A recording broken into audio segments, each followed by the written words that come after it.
L'idée, c'était vraiment là, de faire une petite présentation, mais rapidement, du bouquin sans rentrer trop dans le détail, parce que je pense que c'est gravement inutile. Et puis plutôt qu'on garde du temps pour peut-être échanger et que j'ai un peu vos remarques, commentaires, ou voilà, enfin, que ça donne lieu à une discussion. Donc, merci beaucoup de m'avoir invité. Donc voilà, j'ai la joie de vous présenter rapidement le petit bouquin qui vient de sortir début septembre aux presses universitaires pardon, Blaise Pascal, qui sont les presses locales de mon université.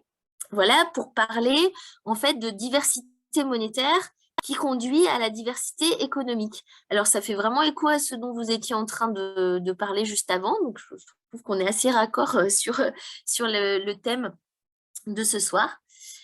Alors, ce petit livre hein, c'est 64 pages, mais version, il est tout petit, donc c'est une vingtaine de pages hein, seulement en A4, et structuré donc en trois parties. Tout d'abord, dans l'ouvrage, je reviens sur des questions historiques de la monnaie pour rappeler qu'en fait, on est passé voilà, de la diversité à une monoculture monétaire. Ensuite, au point 2, c'est la conséquence de cette monoculture et puis les réformes qu'on essaye de faire. Et enfin, en troisième point, parler du retour de la diversité et en quoi ça pourrait justement servir la diversité économique dont nous avons fondamentalement besoin pour que nos systèmes deviennent un peu plus résilients. Alors évidemment, dans ce livre, je cite abondamment les travaux de Bernard Liétard. Voilà, petite promo pour Bernard et ses travaux, mais d'autres hein, d'autres aussi, Douthwaite, etc. Mais voilà, quand même, il y a pas mal de choses qui viennent notamment de ces trois ouvrages-là. Alors, dans la partie 1, finalement, je rappelle certains faits historiques et puis voilà, des recherches d'anthropologues, d'historiens qui nous rappellent bien que dans des anciennes civilisations et à des périodes plus récentes du type Moyen Âge en Occident vers le XVe siècle, on avait des monnaies pour faire des choses différentes et que ça, en partie, ça a permis euh, à des systèmes, et notamment certains pendant des millénaires, finalement, de perdurer et d'être assez résilients, relativement stables, etc. Et qu'on a perdu cette diversité, on a perdu cette sagesse de la diversité pour aller vers ce que donc que Bernard Liétard appelle de la monoculture, que moi j'appellerais plutôt de la pluralité, où dans le livre j'ai discuté justement de cette distinction que je fais, mais que d'autres auteurs font sans forcément la clarifier, mais entre pluralité monétaire et diversité monétaire. Alors la différence étant que certes, on a des monnaies standards différentes, des unités de compte différentes un peu partout sur la planète dans notre système standard, mais qu'elles sont toutes pareilles, quoi. Donc, on peut faire la comparaison avec une seule espèce avec plusieurs individus, donc, ou alors comme une forêt plantée où c'est la même essence d'arbres qui est plantée, mais des individus différents. Ben là, on est dans de la pluralité ou de la monoculture. Alors que la diversité, c'est avoir un vrai écosystème avec du vivant qui a un ADN différent. Et si on le transpose à la monnaie, c'est vraiment l'idée d'avoir des monnaies qui déjà ne sont pas créées toutes par le crédit bancaire privé, qui ne concentrent pas toutes les fonctions de la monnaie et qui servent des objectifs différents de la simple rentabilité financière.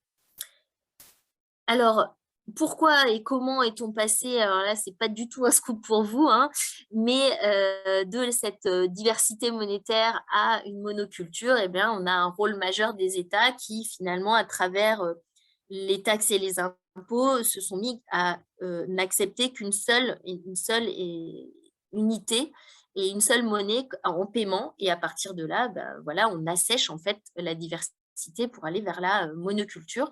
Et ça me semble être un facteur majeur hein, de l'explication de cette monoculture, bien plus qu'une recherche d'efficience ou une sorte d'état naturel ou de compétition qui aurait eu et qui fait que toutes les, en gros, mauvaises monnaies disparaissent et puis ça serait que les monnaies efficaces qui resteraient. Je pense que ça serait vraiment faux, et qu'on a un rôle majeur de l'État qui finalement impose la monoculture à travers la perception des taxes et des impôts en une seule unité monétaire. Alors, si on passe maintenant au point 2, une fois qu'on fait ce constat, quelles sont les conséquences de la monoculture? J'ai mis en première image, pareil, en hommage à Bernard qui, lors de une conférence TED, avait utilisé cette expression, cette image, qui est que on a en concentrant toutes les fonctions dans une seule monnaie, en fait, on vient choquer les différentes fonctions de la monnaie, et notamment, on a des conflits qui sont repris dans les écrits de Douthwaite entre certaines fonctions de la monnaie, et notamment la circulation, la fonction moyen d'échange versus réserve de valeur, et que donc c'est comme si voilà, deux trains se percutaient, quoi. En fait, on a des fonctions qui deviennent opposées, qui s'opposent si on les concentre dans le même objet. Ça a comme conséquence, là, avec les gens qui courent, une compétition permanente et une concurrence permanente pour réussir à capter à soi certaines des unités monétaires qui ont été émises et qui circulent, donc avec la question des taux d'intérêt qui crée vraiment de la compétition. Vous avez aussi la globalisation, puisque ces monnaies, elles circulent partout dans le monde, elles deviennent internationales, etc. Donc, c'est un facilitateur de la globalisation des échanges et du commerce, avec les conséquences assez désastreuses au niveau environnemental qu'on connaît.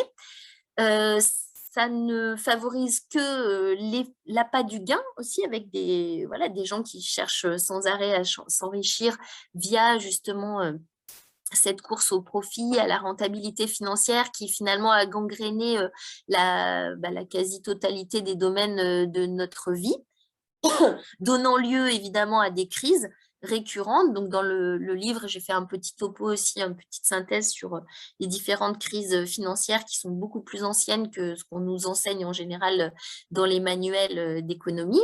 Et puis l'extractivisme, voilà, et la destruction du vivant que tout ce système finalement provoque. Alors la différence, c'est que oui, non, je le dirai après. Voilà, donc la bonne nouvelle, finalement, c'est que certes, on a essayé d'appliquer des réformes, donc j'ai fait un petit topo aussi sur les tentatives ou les idées de réforme qu'il y a eu dans le système standard, mais en fait, elles ne sont pas suivies d'effet parce que les lobbies bancaires sont tellement puissants qu'ils vident complètement de leur substance les lois qu'on a. Donc, évidemment qu'on a une loi de séparation entre les activités bancaires en 2015 en France, mais c'est juste qui a vu un effet quelconque de cela sur ces dernières années. Donc, on tente de réformer, mais ça ne marche pas. Et là, heureusement, donc, on a un retour. On observe depuis les années 2000 et en particulier depuis la crise de 2008, un véritable retour à la diversité monétaire qui est donc déjà là, avec, on pourrait dire, 3 voire 4 grandes catégories de projets monétaires, avec d'un côté les CEL, les clubs de troc, les crédits interentreprises, de l'autre côté, les monnaies locales, les monnaies régionales, et puis à l'heure actuelle, qui est en plein boom, donc les crypto-monnaies, où ces derniers temps, sur certaines plateformes, vous trouvez le recensement maintenant de plus de 6000. Et là, le dernier chiffre que j'ai trouvé sur les plateformes, c'est 6700 crypto-monnaies. Donc, si on cumule tout ça, puisqu'il y aura à peu près 3000 à 4000 monnaies locales et monnaies régionales dans le monde, 6 000 crypto-monnaies avec les celles où on est à largement plus de 10 000 alternatives monétaires dans le monde qui circulent, enfin qui sont actives à l'heure actuelle, enfin en 2021. Alors, à quoi servent justement ces alternatives monétaires et au service de quoi sont-elles? Eh bien, justement, dans un premier temps, plutôt que de mettre en concurrence les fonctions de la monnaie, au contraire, elles reviennent à concentrer certaines fonctions et pas d'autres. Donc là, je pense aux monnaies locales qui sont que des moyens d'échange et ne sont pas des réserves de valeur. Donc, on redonne de la fluidité, en gros, au trafic et aux fonctions de la monnaie, des monnaies maintenant.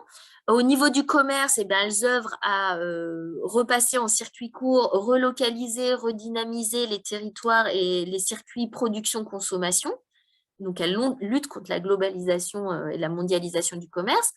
Au lieu d'être des systèmes basés sur la concurrence et la compétitivité, au contraire, elles sont basées sur la solidarité, le lien et l'échange. Ensuite, elles luttent aussi contre les pleins pouvoirs là, et l'omniprésence de la rentabilité financière pour remettre du sens dans les structures productives et voilà, aller chercher plutôt le respect de l'environnement, des salariés, etc. Donc, elle redonne du sens aux unités productives et aux activités en général. Et puis, enfin, plutôt que de détruire le vivant, elle cherche à le préserver et donc à valoriser tous les systèmes qui, justement, essayent d'avoir moins d'impact ou de, disons, fonctionner en bonne intelligence avec le vivant et avec le social, puisque dans le vivant, il y a les humains aussi, donc avec la lutte contre les inégalités sociales, la pauvreté, recréer du lien, etc. Et évidemment, préserver le vivant. Alors, si on veut, c'est que ça, avant, quelque part, cette espèce de diversité, ou moi j'appelle diversité économique, c'est-à-dire des structures qui fonctionnent autrement que sur la recherche de la rentabilité financière, c'était les États qui le réalisaient, qui permettaient à des poches comme ça, donc éducation, santé, de pouvoir être hors marchand, hors recherche de la rentabilité financière.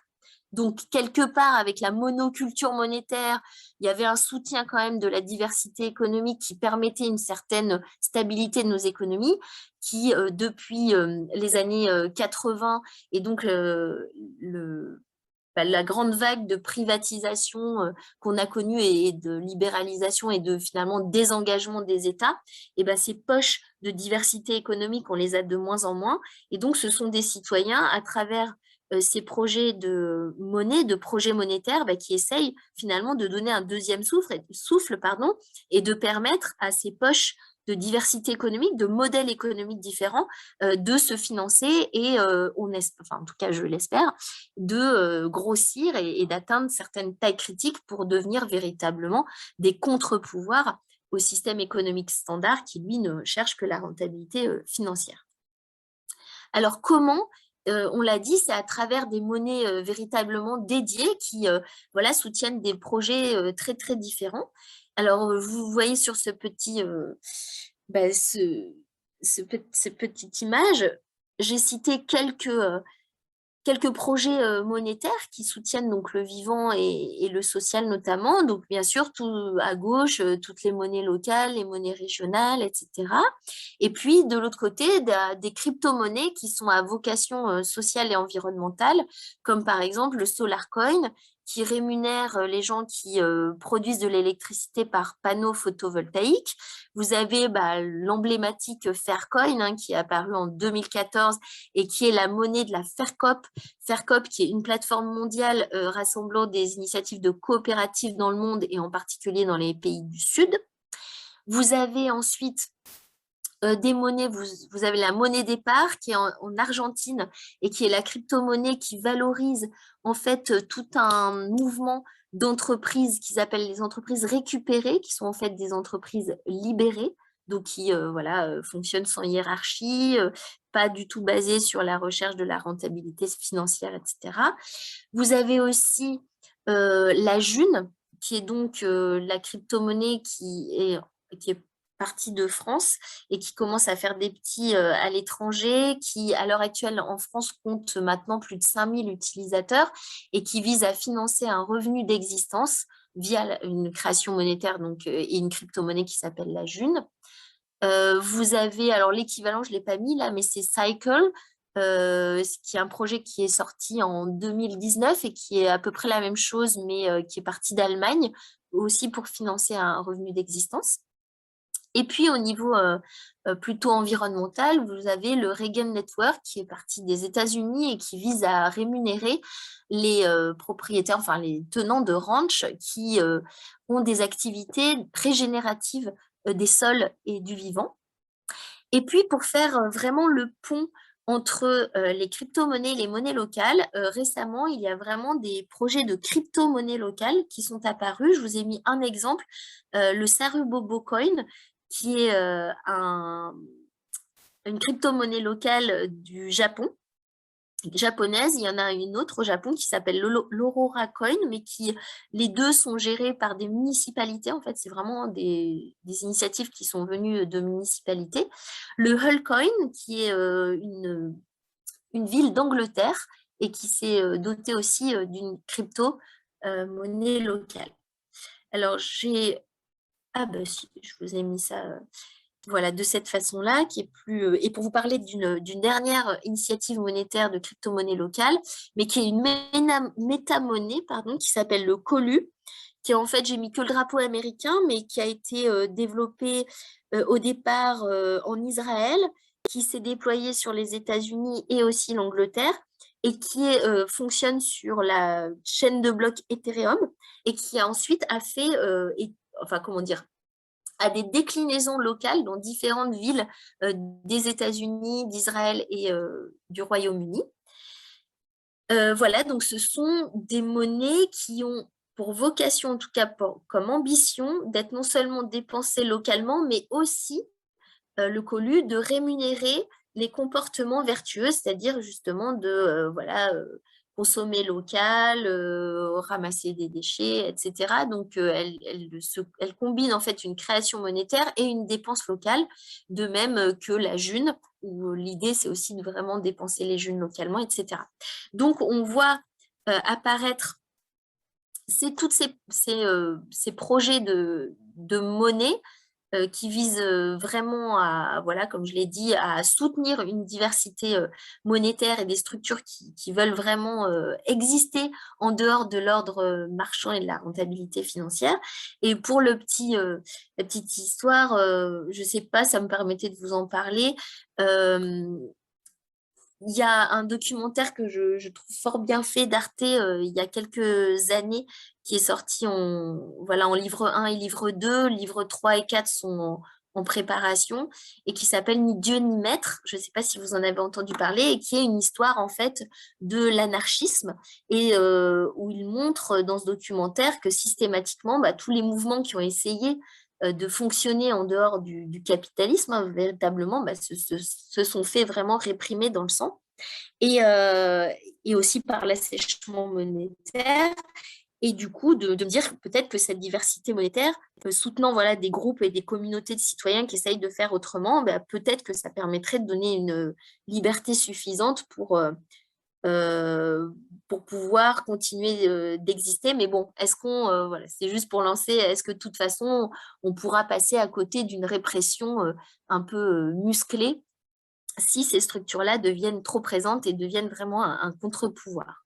Alors, pour terminer, voilà, vraiment l'idée de ce livre, c'est de dire vraiment, on a perdu une sagesse qui est cette diversité monétaire, qui permet de la diversité économique, et qui a un grand rôle des États, s'ils voulaient bien le jouer, qui est d'accepter à nouveau d'être payés dans des monnaies différentes et vraiment distinctes, non pas de la pluralité monétaire, mais de la diversité monétaire pour soutenir certaines communautés.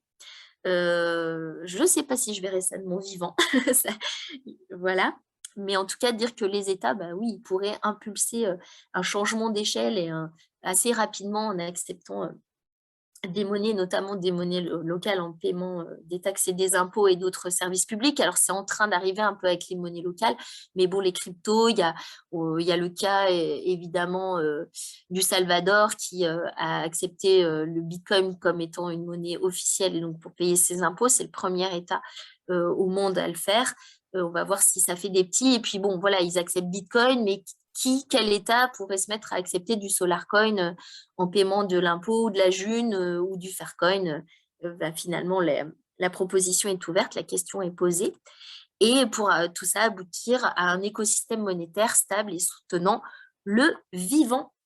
Voilà, je vous remercie beaucoup pour votre attention et bah, j'attends avec impatience vos remarques, réactions et commentaires par rapport à cette petite présentation. Alors, par rapport au livre, j'ai quand même rajouté des éléments depuis, voilà, parce que les crypto-monnaies locales ne sont pas présentes dans le livre, mais depuis, voilà, comme je travaille sur le sujet, bah, c'est un travail en cours et que j'espère affiner et peaufiner dans les prochains mois et années.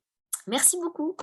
Alors, merci dans tous les cas, Ariane, et vraiment, je salue ta présentation. Pas, comme j'ai dit tout à l'heure, je n'ai pas encore pu lire ton livre, puisque bon, je n'ai pas pu me le procurer ici, mais André me l'a mis à la poste, donc je vais le lire avec grand plaisir et intérêt dès que je vais le recevoir.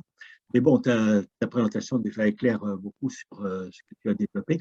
Juste une observation, parce que tout ça, dans ce que tu partages, a l'air assez, je dirais, présente les choses de façon très positive.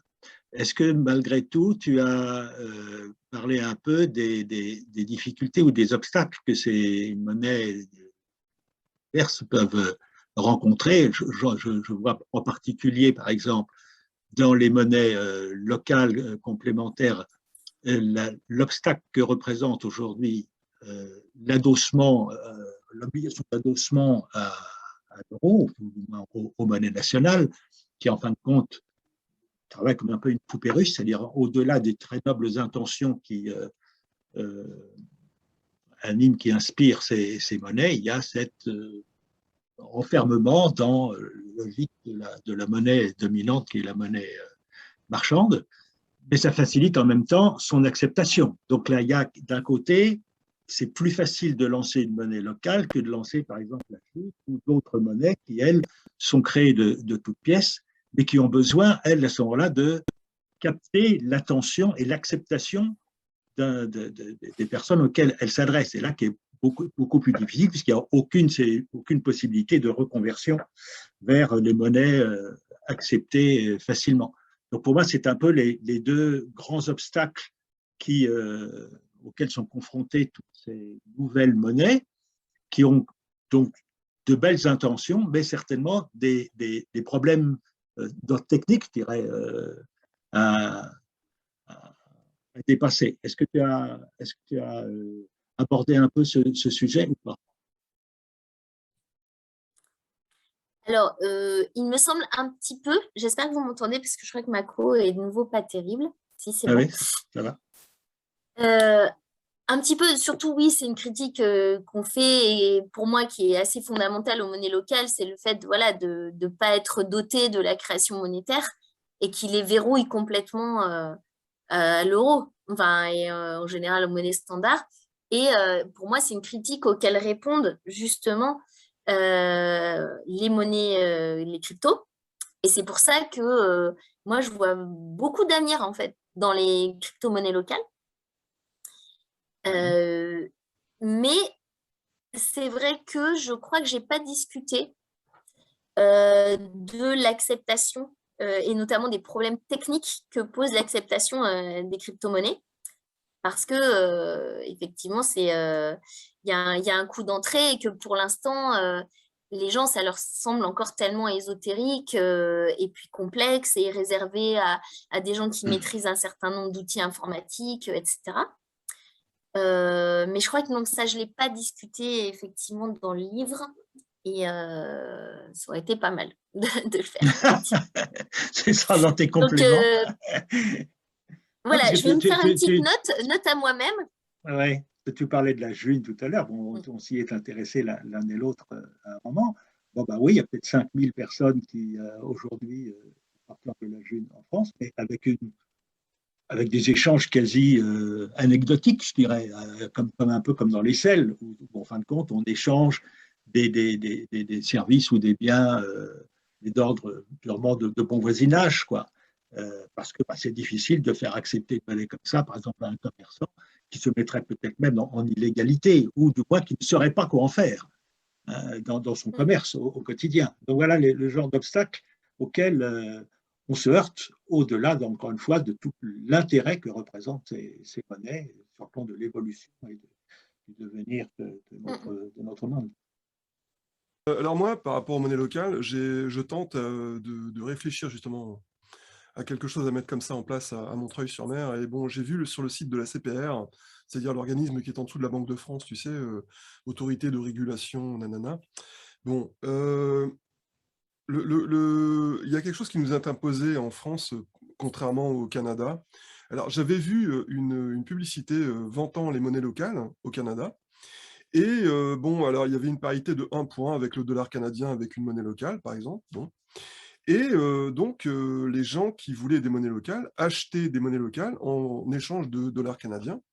Et l'organisme émetteur de monnaie locale, de monnaie locale, donc obtenait des devises, de la devise standard, et pouvait éventuellement faire des choses avec ces devises standards qui relèvent du social ou faire des choses que le monde marchand enfin, le business à ce jour n'était pas capable de faire. Cette fois, on avait une monnaie qui était disponible pour faire des choses qui étaient du domaine non marchand, d'accord? Et la monnaie locale pouvait continuer de tourner comme ça voilà, elle restait dans l'économie en fait. En France, c'est pas le cas. Je ne sais pas si vous êtes intéressé à la question, mais sur le site de la CPR, normalement, l'émetteur de la monnaie locale doit conserver les devises euros. Par exemple, on est en France, on va donc travailler en euros. Et au cas où, comme tu viens de souligner le problème, Philippe, au cas où éventuellement un commerçant qui aurait trop de monnaie locale, eh bien, serait un problème, enfin, aura un problème, aurait trop de ça, de cette monnaie locale dans cette trésorerie, et il doit pouvoir l'échanger auprès de l'organisme émetteur de monnaie locale, à nouveau contre des euros. Ce qui implique le fait que l'organisme émetteur de monnaie locale doit conserver un stock d'euros, en fait, au cas où il y aura un problème comme ça. Ce qui m'a refroidi, à vrai dire. J'avais envie de faire quelque chose comme ça à Montreuil, dans ma ville, mais ça m'a refroidi, cette idée. Alors en fait, oui, Ah, non, enfin Jean-Luc, sinon c'est juste pour répondre là-dessus, c'est qu'en fait les monnaies locales, oui, elles doivent garder de la réserve, mais dans leur pratique, toutes, elles financent des projets en partie avec la réserve. Donc, et elles font aussi de la bonification sociale, etc. Donc, j'ai l'impression que c'est en train de s'assouplir, c'est-à-dire qu'il y a une vraie tolérance. Alors, bien sûr, elles gardent la plupart en réserve, mais déjà, elles le mettent à la nef, et la nef s'en sert de cette réserve quand même pour financer des projets locaux liés au développement soutenable. Et de deux, nous, en tout cas à la Doum, et c'est vraiment répandu chez les autres monnaies locales, il y a au moins 10 000, 20 000, 30 000 euros qui sont pris sur la réserve et qui sont utilisés pour aider certaines associations dont les valeurs sont très très proches de la monnaie locale. Donc, il ne faut pas que ça te freine parce qu'avec la réserve, elles font des choses, les monnaies locales. Bon, Jean-Luc. Ouais, Jean-Luc? Moi, je pense que ça fait même partie du projet social de la monnaie locale, c'est de dire, ben voilà, les euros que vous avez échangés auront encore une finalité sociale, oui, dont on a la maîtrise. Et donc, il y a des artisans qui peuvent avoir des prêts sans intérêt, il y a des associations qui peuvent recevoir de l'argent à travers ça. Et donc, c'est une double vocation sociale. Il y a d'abord le rôle que la monnaie joue dans un certain nombre de secteurs ou de services, de biens et services, et il y a les euros qui ont été captés qui servent également en soutien à des dynamiques qui ne pourraient pas être soutenues autrement. Et donc, au contraire, c'est un bel incitant que d'avoir cette réserve monétaire. oui, mais ce que je disais justement, C'était pas ma question, c'était un complément de réponse par rapport à ce que tu demandais, Jean-Christophe. Il me semble que il faut toujours garder en réserve l'apport des particuliers. Oui. Il me semble que, En France, oui. la limite, c'est ça. C'est-à-dire que s'il y a des professionnels qui ont une certaine valeur, à la rigueur, ils peuvent échanger. Par contre, les particuliers, eux, ils ne peuvent pas échanger. Voilà, c'est uniquement les professionnels. Si un vendeur se retrouve avec trop de monnaie locale et qu'il ne sait pas quoi en faire, il doit pouvoir avoir la possibilité d'aller voir l'organisme émetteur de monnaie locale pour l'échanger à nouveau contre les euros. Donc, oui, mais effectivement, pas les adhérents, que les prestataires. D'où tout l'intérêt que la municipalité accepte cette monnaie pour des services comme des primes à la naissance ou des primes au travail collectif ou des primes au volontariat auprès des personnes âgées. Et alors là, la monnaie permet d'être évacuée par la municipalité. Mieux encore, la municipalité pourrait accepter la monnaie comme paiement de taxes municipales. Et ça, c'est tout un combat qui est encore à avoir. Et je pense je ne pense pas que Je pense que ce n'est pas autorisé légalement encore de faire ça, en tous les cas, en France. Oui, moi j'avais deux questions. La première, c'est, voilà, on va rester sur les monnaies locales. Le fait qu'il y ait des monnaies fondantes. Alors, il y a des avantages et des inconvénients. J'aimerais avoir ta position là-dessus. Et la deuxième question, c'est si on va vers des crypto-monnaies locales, est-ce que ça ne va pas poser le problème justement de la spéculation parce qu'il risque d'y avoir des places de marché de crypto-monnaies locales et du coup, un aspect spéculatif qui va arriver sûrement. Alors, je ne sais pas. Voilà, c'est mes deux questions. Merci. Alors, la question de la fonte, c'est vrai que quand moi, j'avais rejoint l'association dans le Puy-de-Dôme, quoi, qui porte la Doum, j'avais lu, j'avais lu et j'étais fan de l'idée de la fonte, quoi. Et donc, j'étais venue en disant, en plus, je suis allée à l'AG où on discutait de ça, est-ce qu'on met en place une fonte, etc. Et je m'étais dit, moi, c'est sûr, je vais militer pour que la Doum, il y ait une fonte. Et en fait, comme on fonctionne sur la base du consentement, de la recherche du consentement, écoute, 3 prises de parole d'adhérents à la monnaie locale et j'étais retournée comme une crêpe. Et je me suis dit, ah ouais, non, en fait, c'est pas une bonne idée. Avec des arguments que j'ai trouvés très pragmatiques et assez implacables. Le premier, c'était le truc complètement concret, quoi. Quand on voit le King Hour, comment il fonctionne, il faut des timbres. Que du coup, tu obliges les prestataires à vérifier la validité des billets. Donc déjà, ils sont sympas, ils participent. Ils doivent gérer les billets. En plus, maintenant, ils doivent vérifier qu'ils sont bons.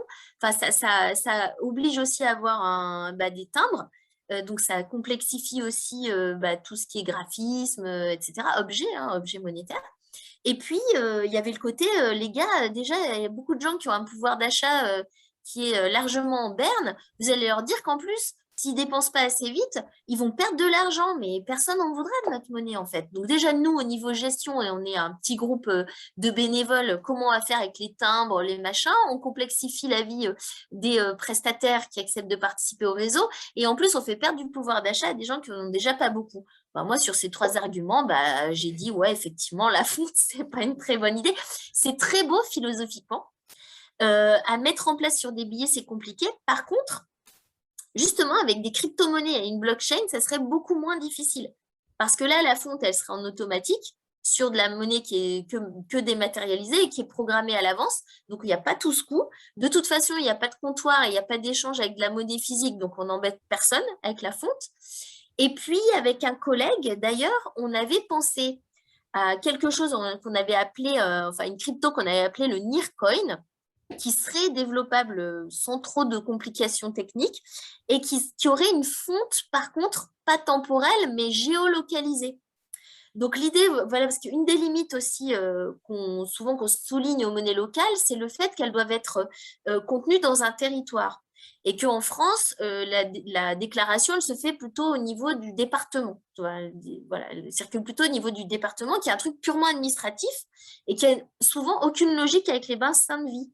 Et donc, par exemple, là, on a, nous, nos commerçants du 43 qui sont vraiment à la frontière du 63 et qui n'ont pas le droit de prendre la Doum, alors qu'ils sont à 1 kilomètre. Et donc, l'idée serait, si jamais on passait à une blockchain, ce serait d'avoir des monnaies, des gens pour en avoir qu'une, en fait, une sorte de méta-monnaie comme le Colu, qui serait nationale, mais par contre, à l'endroit, à la coordonnée GPS où elles sont échangées contre la monnaie standard, elles auraient pleine valeur. Par contre, dès qu'on les dépenserait à par exemple, plus de 200 km de leur lieu d'échange, donc de création, enfin de transformation, elles vaudraient 0. Ou alors, à 200 km, elles valent 50% de leur valeur et à 500 km, elles valent 0. Donc, en plus, on pourrait faire de la fonte géolocalisée progressive. Et ça permettrait de lever le problème de la définition de territoire purement administratif des monnaies locales et donc un de leurs grands défauts, je trouve aussi actuels. Voilà. Moi, ça me parle bien, la fonte géolocalisée. Géolocalisée. Je trouve que, c'est parce que la fonte temporelle, j'ai jamais trop compris l'intérêt. Si ce n'est l'intérêt de la patate chaude, quoi. Vite, il faut que je me débarrasse. Donc, ça accélère la vitesse de la monnaie, mais voilà, quoi. Ouais, ok, merci. À Oui, Bristol, et encore. Et enfin, il y avait un intérêt, mais c'est un intérêt historique. Il faut reporter ça par rapport aux travaux de Silvio Gesell qui avait imaginé ce système et qui avait toute sa pertinence à l'époque, mais qui en a beaucoup moins par rapport à aujourd'hui. Lui, il voyait que le fait de conserver la monnaie, particulièrement en cas de crise, le concept de la monnaie sous le matelas, aggravait les crises et il fallait au contraire inciter les gens à dépenser leur argent pour sortir de la crise. Et puis il y avait un autre aspect plus philosophique qui était de dire que le porteur de monnaie dans notre système a un pouvoir supérieur au producteur parce que le producteur, il a une richesse, il détient une richesse périssable, alors que le porteur de monnaie, lui, eh ben, il conserve la valeur de son portefeuille. Et donc, il voulait rééquilibrer les choses et faire en sorte que la monnaie puisse accompagner dans sa dynamique, dans son évolution, la richesse qu'elle représente. Mais bon, tout ça, aujourd'hui, c'est beaucoup moins pertinent, ne serait-ce que parce que inciter les gens à dépenser rapidement leur argent, alors qu'il faudrait plutôt aller vers une sobriété de consommation, c'est beaucoup moins pertinent. Donc, effectivement, adopter la fonte dans l'esprit que tu viens de dire pour permettre aux monnaies de ne pas être confinées à l'intérieur d'un territoire strictement défini, elle aurait beaucoup plus d'intelligence, quoi. Mais moi, j'avais pensé que ces questions ne devaient pas être décidées par le groupe fondateur, mais au contraire proposées dans une assemblée générale ou dans des réunions publiques aux utilisateurs des monnaies, parce que c'est tellement important ce qu'il y a comme message ou possibilité dans la fonte, que ça devient de l'éducation populaire, que ça devient un sujet qui permet à tous les groupes qui l'utilisent de réfléchir là-dessus ensemble, et donc ça participe à la vocation des monnaies locales, entre autres, d'être aussi un sujet de pédagogie. Je fais au mieux. Ryan, est-ce que tu connais le Léman, la monnaie Léman? Oui. Avec l'association à Genève. Parce qu'ils ont, depuis 2013, ils ont développé, en fait, sur le blockchain, ils ont développé parallèle le monnaie digitale, alors le Léman digital. Tu sais ça? Et en fait, en 2018, ils ont, je sais pas, fait un update de cette blockchain. Et moi, je trouve ça vraiment assez intéressant. Ils ont également développé un wallet que, en fait, c'est open source pour toutes les communautés. Voilà, voilà. Bon. Bref, je pense peut-être ça peut être bien peut-être c'est bien pour ton recherche, comment les gens, en fait, ont réagi avec ce nouveau truc de digital. Est-ce que ça a vraiment aidé à la monnaie? Parce que je sais, il y avait plusieurs problèmes, tu vois, avec le Léman. Est-ce que ça a aidé ou pas? Moi, j'ai pas plus les détails. Et en plus, j'ai une autre idée parce qu'ils ont développé, c'est peut-être plus intéressant pour Marcus, ils ont toujours, vous voyez, comme toutes les petites associations qui vont créer des monnaies locales, le marketing, non? Le campaign. Non? Ils ont développé une campagne l'année passée pendant la pandémie et avec, c'est pas comment, c'est un comédien assez Sepp, vous connaissez, je crois, il est même français. Alors super, alors on voit un lien. Voilà. Merci. Voilà, moi ouais, c'est un truc animé. Regardez. Et c'était juste pour on a réfléchi qu'est-ce que ça veut dire, où les images, non? À l'aube de l'humanité, on faisait du troc. On était à neuf contre une tomate. Alors, oui, pour répondre à Stéphanie, surtout en ce moment, je travaille sur l'application de la blockchain aux monnaies locales, plus en recherche là du coup. Et en fait, j'ai bien sûr eu vent et j'ai regardé cette application puisque pour moi, c'est les seules monnaies locales qui disent, en tout cas, donc le Léman et la Racine, parce que c'est la racine aussi de la vallée de Chevreuse, là, ils se sont mis ensemble pour faire la Comchain et développer cette fameuse wallet là qui est le billet Toujours. Mais en creusant, c'est d'une opacité telle que je ne sais pas si vraiment ils font de la blockchain ou si elle est vraiment en service. J'ai creusé juste sur leur site, j'ai pas vu de white paper comme font les autres cryptos, c'est-à-dire que normalement, tu as un white paper qui t'explique techniquement comment fonctionne la blockchain. Je n'ai pas trouvé sur leur site. Donc, voilà. Et surtout, en fait, la plupart là, la quasi-totalité, à part eux, des monnaies locales qui se sont dématérialisées, l'ont fait de manière centralisée. Et donc, je ne comprends pas dans leur utilisation potentielle d'avoir utilisé un outil aussi technique pour faire des choses que tu peux très bien faire en centralisé, en cryptographie. Et donc, c'est pour ça que je ne sais pas exactement ce qu'ils font. Et il faut que je creuse, effectivement. Mais ils n'ont pas mis, tu vois, comment dire, ils n'ont pas l'air d'avoir un fonctionnement particulier, quoi. C'est possible, mais c'est tout sur blockchain. Je connais même le programmeur des heures qui vient dedans de ce développement, c'est vraiment incroyable, mais c'est possible qu'ils ne disent pas sur l'Internet parce qu'il y a un certain pourcentage dans la société qui disent ou crypto, coin. D'ailleurs, voilà, bon, alors, je ne veux pas avoir Et puis, il y a aussi peut-être quelque chose à préciser, parce que souvent, on parle de crypto-monnaie, on parle de blockchain, mais blockchain, ça ne veut pas forcément dire décentralisé. Exactement. Tu peux très bien créer une blockchain Exactement. sur un serveur qui est central. Voilà. Mais toi, la plupart ne savent pas, je crois. Alors, tous Enfin, du coup, si on fait etc., ils ne comprennent pas que en fait, c'est rien à faire avec les crypto-monnaies, c'est blockchain. C'est notre programme. Enfin, là, du coup, s'ils ont fait ça, c'est plutôt de la blockchain privée où il n'y a qu'une entité peut-être qui valide les transactions. Mais normalement, si c'est de la blockchain, par contre, c'est un livre de compte ouvert et tous les gens qui participent doivent pouvoir accéder à l'entièreté de l'information. Et c'est ça, c'est en ça que c'est décentralisé. Même si la validation est centralisée, l'accès à l'information, lui, et la détention d'informations est décentralisée. Et c'est pour ça que je me dis, est-ce qu'ils sont vraiment partis là-dessus et que les gens qui ont le billet toujours, la wallet, est-ce qu'ils détiennent l'entièreté de l'information? Tu vois, enfin, comment ils valident? Est-ce qu'ils sont sur Ethereum? Je sais pas, j'ai rien trouvé, quoi. Alors, je n'ai pas passé non plus des jours ou des mois à fouiller, mais c'est vrai que c'est plus simple de discuter avec l'informaticien si c'est possible, c'est sûr. Merci en tout cas, Stéphanie. Juste, Ariane, tu n'as pas répondu à ma deuxième question sur l'ouverture des marchés sur des crypto-monnaies locales. Oui.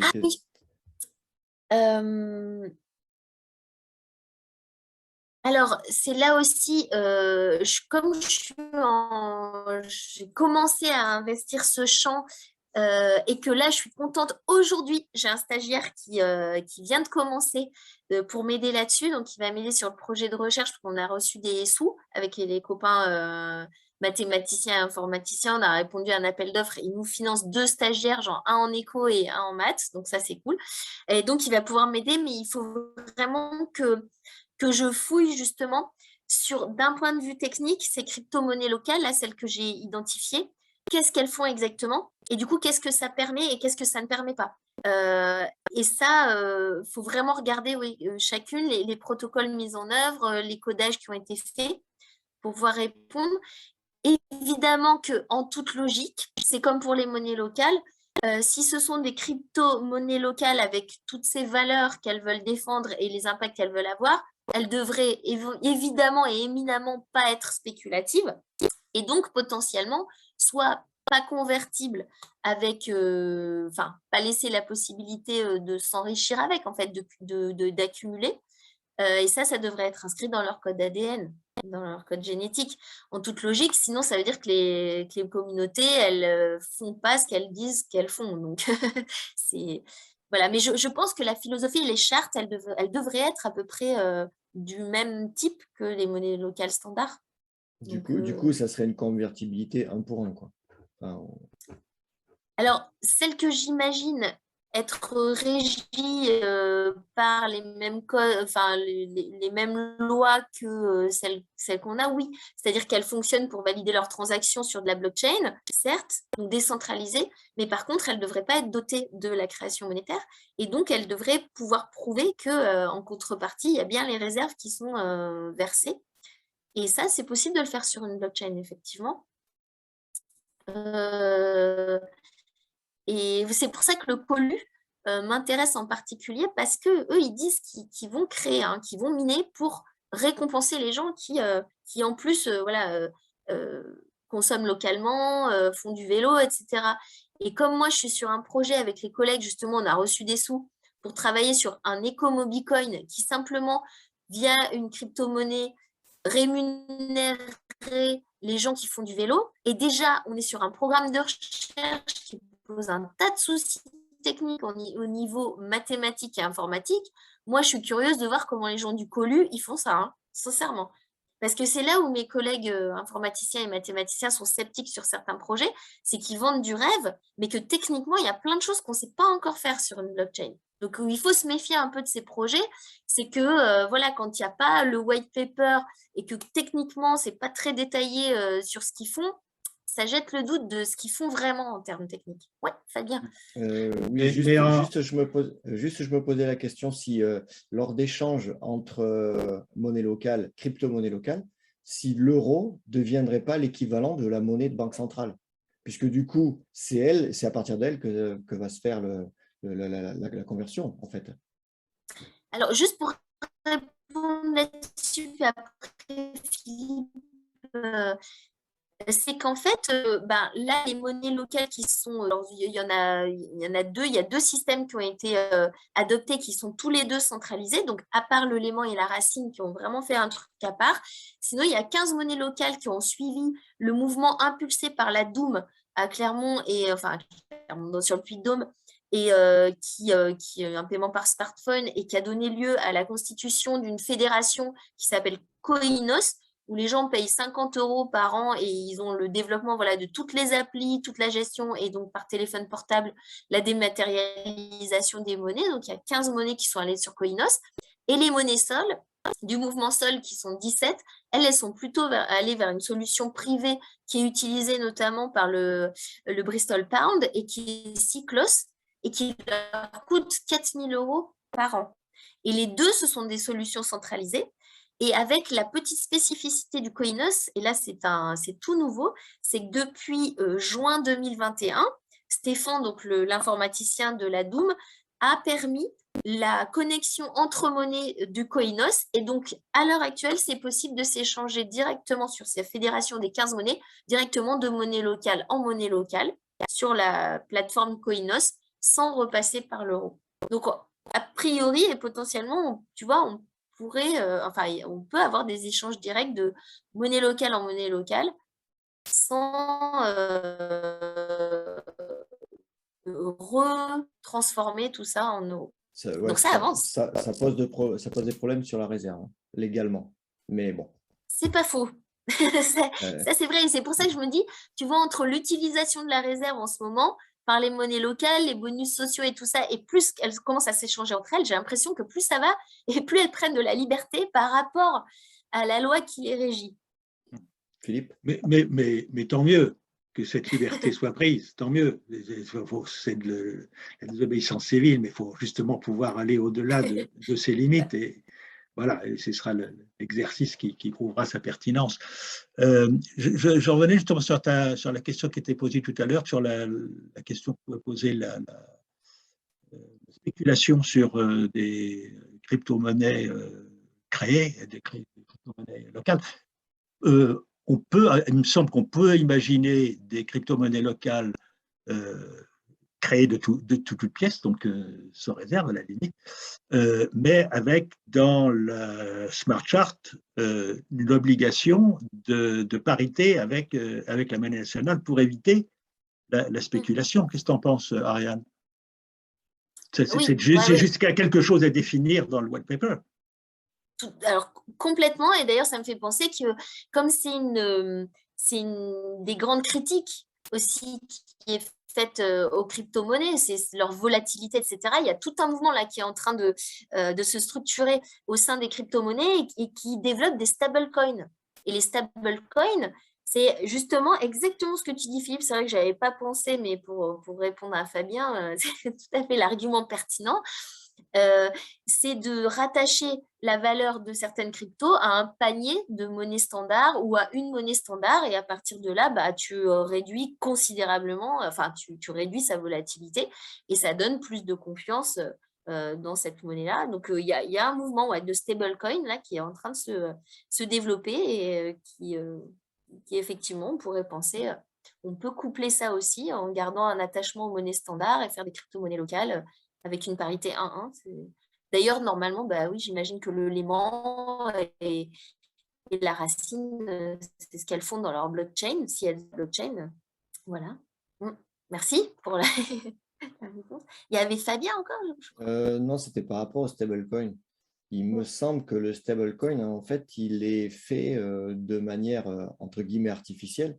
C'est-à-dire que quand on va convertir, par exemple, de l'Ethereum en USDT, en fait, c'est la plateforme qui, elle, met en face la devise, donc le dollar, pour que quand ça monte, lui, il monte. Donc, du coup, ça veut dire qu'il faut quand même avoir un poids monétaire assez important pour absorber justement un flot enfin, imaginons qu'il y ait, je sais pas, 80% à un moment donné des actifs qui aillent en USDT, n'importe qui ne peut pas le faire, quoi. Donc, sur les plateformes, c'est des gros volumes, donc ils peuvent le faire, mais… Eh bien, oui, c'est ça. Et en fait, ces espèces de plateformes-là, elles jouent le rôle de banque centrale qui maintient la parité d'une monnaie. C'est vraiment, elles deviennent comme des banques centrales. Je trouve ça assez fascinant d'observer ça. Mais il me semble que ça serait possible, sinon, sur des nouvelles monnaies, imaginons des nouvelles monnaies, de vraiment l'inscrire dans le code ADN de la monnaie. Une espèce de rattachement. Après, voir techniquement comment concrètement ça se passerait, c'est à voir. Ouais, ça, j'ai pas fouillé. Mais c'est vrai que tu as raison, pour l'instant, les plateformes, elles le font à la main, enfin à la main. Voilà. Elles jouent le rôle de banque centrale, en fait. Ouais. Jean-Christophe ? Justement, par rapport à, entre guillemets, ce qu'on pourrait appeler l'étalon de valeur. Moi, l'idée que je porte, ce serait une crypto-monnaie supranationale dédiée à la transition écologique. Et en fin de compte, l'étalon de valeur, c'est par exemple, on dirait, ben voilà, on a, comment dire, on a dépollué les océans, bon, je prends toujours cet exemple-là, à hauteur de tant de tonnes, d'accord? Et donc, on définirait un prix, c'est-à-dire la valeur de cette crypto-monnaie. Bon, je dis pas de chiffres, les chiffres, ça reste à définir, mais on dirait, ben voilà, on a dépollué tant de tonnes à tel endroit dans les océans, ça a une valeur donc de tant de cette crypto-monnaie pour la transition écologique. Ensuite, bon, moi, l'idée que j'ai, c'est que cette crypto-monnaie serait convertie dans les devises nationales, ce qui permettrait de résoudre le problème des dettes aussi. Enfin, ça, c'est l'idée que je porte. Mais sinon, tu vois, c'est ça, c'est peut-être, je dirais, là, habituellement, quand on parle des talents, on cherche toujours bon, ben, l'or ou par exemple quelque chose comme ça, comme à l'époque de Bretton Woods, quoi. Mais bon, ce n'est plus envisageable. C'est pas l'or qui va nous permettre de manger. En revanche, c'est une planète saine qui va nous permettre de manger. Donc, ce qu'il faut, c'est établir une valeur sur quelque chose de pas forcément tangible d'un point de vue matérialiste, mais tangible d'un point de vue service rendu à la nature. Oui, là, la seule chose qui va poser problème techniquement, c'est la preuve voilà, de régénération des océans, ou c'est la Ah oui, non, preuve mais tu vois, de maintien du vivant, etc. Quoi. ouais, là, si tu veux, après, c'est un système de, bon, ben, comment dire, d'appel d'offres et de forcément de vérification, comme un client qui vérifie sa marchandise, tu vois. Donc forcément, enfin, dans l'idée que je porte, il y a tout un tas de systèmes de vérification. C'est un gros truc politique, forcément. Donc voilà, quoi. Mais ça pose des problèmes démocratiques parce que Ouais, éventuellement. enfin, pourquoi dépolluer des océans, ça aurait plus de valeur que replanter des arbres? Bah, les deux. Non, mais, oui, mais… non, mais tu fais les deux. Tu fais les deux. Je veux dire, en matière de moyens techniques, tu veux dépolluer les océans, il faut construire un bateau. Bon, donc il faut construire enfin, je veux dire, il faut intégrer le prix du bateau dans le prix, tu vois, enfin, dans la valeur de tout ça. Et de même, bon, bah, tu peux aussi créer un prix pour replanter des forêts. Tu peux créer un prix pour, comment dire, pour, bah, je sais pas moi, Oui, mais pour... qui décide? Mais qui? C'est ça le problème. ah bah justement, ça, c'est la gouvernance, Mm. ça reste à définir. C'est la gouvernance. Donc ça doit être quelque chose de défini de façon démocratique. Mais dans tous les cas, on reste justement dans le schéma que décrivait Ariane tout à l'heure, c'est de l'avantage de diversité monétaire. Là, ce que tu présentes, Jean-Christophe, c'est une des possibilités qu'offre la diversité monétaire, de Oui. pouvoir flécher une monnaie. Mais bon, évidemment, chaque monnaie doit être bien réfléchie et baliser son champ de pertinence, quoi. Ah bah, dans ce cas-là, on n'a qu'à créer une crypto-monnaie pour les forêts, une crypto-monnaie pour les océans, une crypto-monnaie pour les passoires thermiques, une crypto-monnaie pour dépolluer les plages.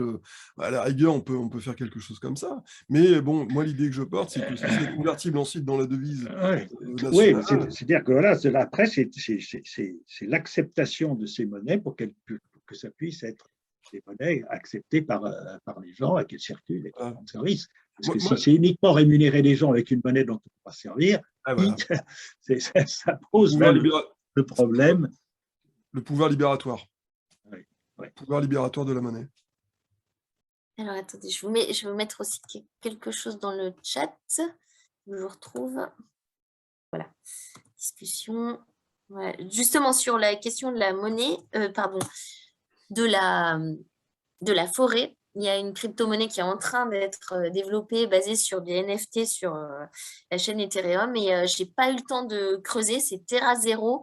Mais ce qu'ils proposent, ça a l'air complètement délirant.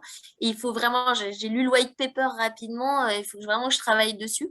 Mais où la forêt deviendrait même propriétaire d'elle-même et générant elle-même sa propre progression.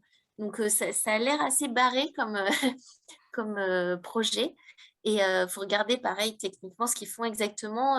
Mais j'ai comme projet de regarder un peu plus précisément. Et pour rebondir sur ce que vous disiez, c'est vrai que les gens avec qui je travaille, en tout cas, tu vois, qui sont informaticiens et tout ça, ils vont toujours avoir à cœur, et c'est ça l'avantage en fait des crypto-monnaies, c'est d'éviter le tiers de confiance. Or, dans beaucoup de projets, le tiers de confiance, il revient, puisque, comme le disait Jean-Christophe, oui, il faut des organismes qui valident, qui monétarisent, qui définissent la valeur, etc. Et ça, les cryptographes décentralisés, ils n'aiment pas du tout. Parce que l'objet même des crypto-monnaies qui sont par essence décentralisées, c'est le fait de se passer de tiers de confiance. Et comme dans certains projets, ce n'est pas possible, sinon se sont développés d'autres objets qui viennent se clipser sur les blockchains, qui s'appellent des oracles. Je ne sais pas si vous en avez entendu parler, qui vont chercher de la donnée justement dans certains organismes centralisés pour faire de la vérification de certaines données et l'injecter en automatique dans la blockchain. Les collègues avec qui je travaille sont pas du tout fans des oracles et pensent que pour l'instant, techniquement, ça ne marche pas bien. Ils ne sont pas convaincus par les procédés. Et voilà. Et en fait, quand on utilise, si on a besoin de tiers de confiance, quelque part, on perd l'avantage de la décentralisation, quoi, et de l'automatisation d'un certain nombre de processus. Donc, il y a toujours la question de la preuve, quoi, la preuve. Qu'est-ce que tu entends par tiers de confiance? J'ai du mal à saisir de...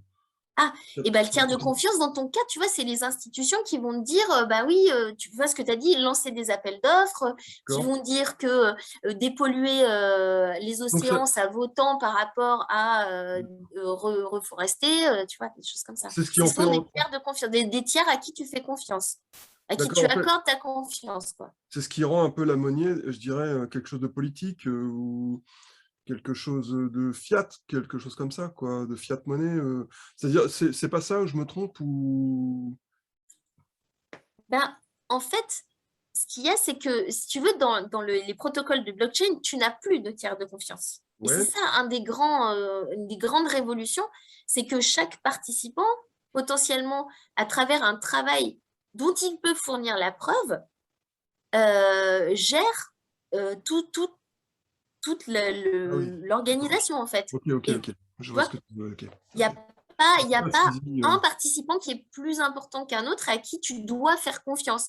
Là, la confiance, elle est basée sur le fait que le protocole lui-même génère les incitations qui font que tes transactions, elles sont validées et que tu as un processus démocratique, que c'est décentralisé, que personne n'a plus d'informations que d'autres, donc il n'y a pas de délit d'initié, c'est pas possible sur une blockchain, ok, les délits d'accord. d'initié. Tu vois, tout ce genre de choses. Et Ok, c'est un d'accord. des gros avantages. Mais du moment où dans tout système, tu remets un tiers de confiance, quelqu'un à qui tu dois accorder ta confiance, tu retombes sur tous les mêmes problèmes que les systèmes centralisés, finalement. Les banques, etc. Voilà. Donc, Oui, toi, enfin, tes organismes qui généreraient, ne serait-ce que génèrent l'appel d'offres, comment tu peux être sûr qu'ils sont vraiment vertueux et qui veulent faire le bien du collectif, quoi. Et on retombe sur des questions de corruption, d'incitation, enfin. Oui. Et voilà. Et moi, l'avantage des blockchains, c'est que tu n'as plus ça du moment où tu n'introduis pas de tiers de confiance, quoi. Mais du coup, ils vont avoir à cœur systématiquement le fait d'être sûr que... Salut Stéphanie! Salut Stéphanie. Et merci. Et ouais, le fait que comment tu prouves tes comportements, tu vois. Si tu n'as pas de tiers de confiance qui vient valider des comportements, comment tu les prouves en automatique? Et ça, c'est des grosses questions techniques, en fait. je crois qu'il faut faire la distinction entre ceux qui définissent le protocole au départ, et puis après, un fonctionnement sans tiers de confiance. Parce qu'en fin de compte, c'est la définition du protocole, et c'est là où il a besoin de gouvernance, c'est toutes les règles du jeu. Et ça, les règles du jeu, ce sont des êtres humains qui les décident. Puis après, il faut mettre ça en musique, mais c'est dans le fonctionnement qu'il n'y a plus de tiers de confiance. Je crois qu'il faut bien faire la distinction entre les deux, parce que pour moi, c'est quand même, au départ de n'importe quel acte humain, il y a une intention. Et cette intention de base, c'est elle qui va définir les règles du jeu, et après, tout peut être automatisé et être totalement transparent et sans intervention humaine pour modifier tel ou tel aspect. Ou alors, si on veut le modifier, c'est dans le protocole qu'il faut remodifier les choses, et il faut qu'il y ait l'accord des participants. C'est ça, ouais. Et c'est comme quand tu vas avoir un contrat à la banque. Quand tu vas ouvrir un compte, tu as un contrat, et le contrat, il te lie à la banque, et tu peux faire certaines choses, et d'autres choses, tu ne peux pas faire. Là, c'est inscrit dans le code. À partir du moment où tu rentres dans cette monnaie-là, ça veut dire que tacitement, tu acceptes son mode de fonctionnement, qui n'est pas corruptible. Enfin, en théorie, pas corruptible. Voilà, dès qu'il y a quelque chose, enfin une règle importante qui éventuellement doit être discutée et remise en question dans la communauté, etc., ça discute. Et là, chez les crypto-monnaies, ils cherchent le consensus. Ils ne sont pas sûrs du consentement, ils sont vraiment sûrs du consensus. Et tant qu'il n'y a pas consensus, le code n'est pas modifié, quoi. Et c'est là où ça donne, vous avez peut-être entendu parler des forks.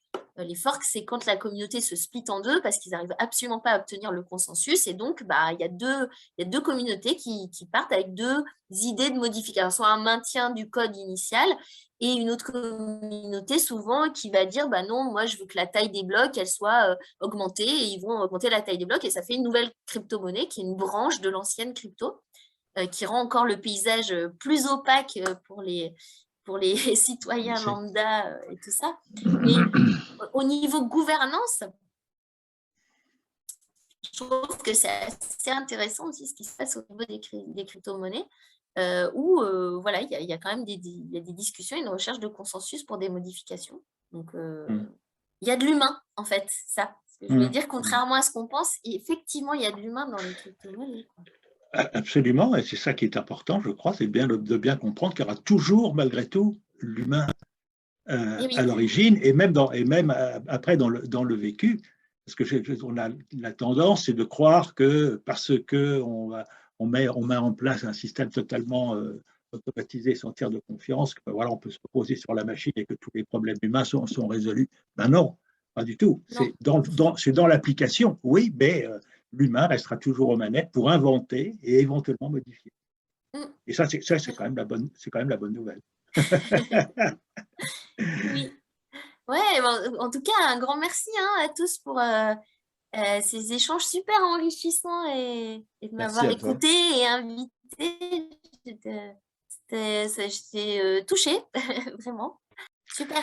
Et je voulais dire, même si je suis pas là, je regarde passer quand même les mails que vous échangez avec Marcus et vous dire de vive voix, malheureusement beaucoup sont partis, mais que je trouve ça super ce que vous faites là et que ça va vraiment aider Marcus et Greenpeace à focaliser au bon endroit les efforts, quoi. Et voilà, je ne peux pas contribuer, mais je regarde ça avec beaucoup d'intérêt et je trouve ça super chouette, quoi. Donc bravo. Merci. Eh ben, merci à toi d'avoir écrit ce bouquin puis de nous avoir permis cet entretien avec toi ce soir. C'était vraiment super. Merci. Merci encore. Allez, À très À bientôt. bientôt. Ariane. bonne soirée à Salut. tout le monde. Au plaisir de se soirée. revoir. Bye bye.